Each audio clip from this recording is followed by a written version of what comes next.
Okay, wanted to shoot one more video today on with the subject being to never trash talk your partner. Okay, and I see it in my friends. I see it on TV. Oh, it's so funny. It happens. So many people, even people who think they're in good relationships, will kind of bash on their significant other. Um, like maybe it's a guy who's like, yeah, her cooking is terrible. You don't want to eat her cooking. We just eat out all the time. And he says this in front of her, to his friends, to her friends. It's a hostile act to do something like that, and it can only be countered with another hostile act. She's going to respond by, you know, criticizing how much beer he drinks, or something like that. She, maybe criticizing him for being lazy. I can't get him off the couch. He just sits there and watches games and drinks beer and eats chips or whatever. It comes in so many different ways. It's also not directly, it's not the same as like you see it at work. People get into these bitch sessions. They people on a smoke break. Not that people smoke a lot anymore, but people get on break or in the break room, in the lunch room, before work, after work. They'll get into or even while they're supposed to be working, while they're being paid, they'll be bitching about their employer, complaining about the boss, the policies. And it's the same thing in your relationships. When you complain, it's, I'm not saying you can necessarily, that you should be trying to change someone else, but you can work on changing yourself. And really, in a relationship, in a good relationship, it should be an absolute rule. There's no name calling, and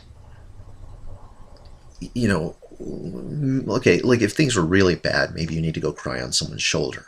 Okay, that's understandable. But it should be private and therapeutic, not reinforcing, kind of hatred, or, like, I don't like it when he does this, blah, blah, blah. They're no good men, women are all after your money, or whatever. All these cliched, bullshit things that people say.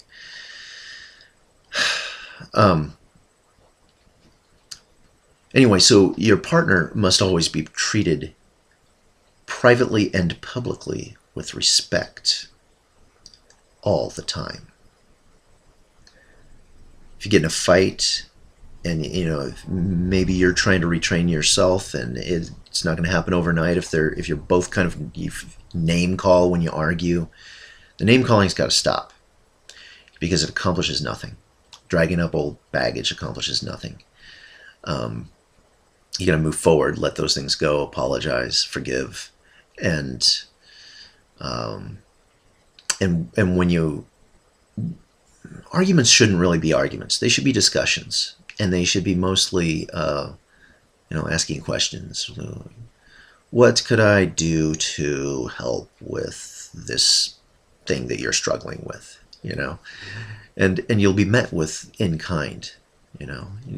Typically, there's a tendency for people to treat others the way that they're being treated.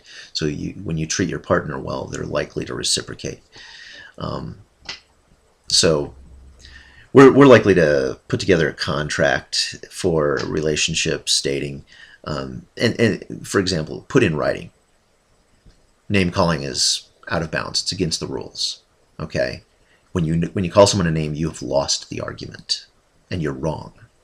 Okay, no matter what you think, you are wrong. Once you've started name calling, you've become ineffective, causing damage unnecessarily, and it's extra damage beyond whatever it is you're arguing about. You're not working to fix the problem or fix the relationship or make it stronger.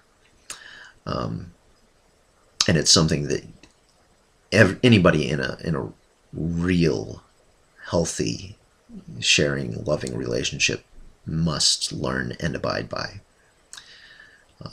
If you want to be married for 50, 60 years and have great grandkids who admire you, this is one of the things you've got to learn.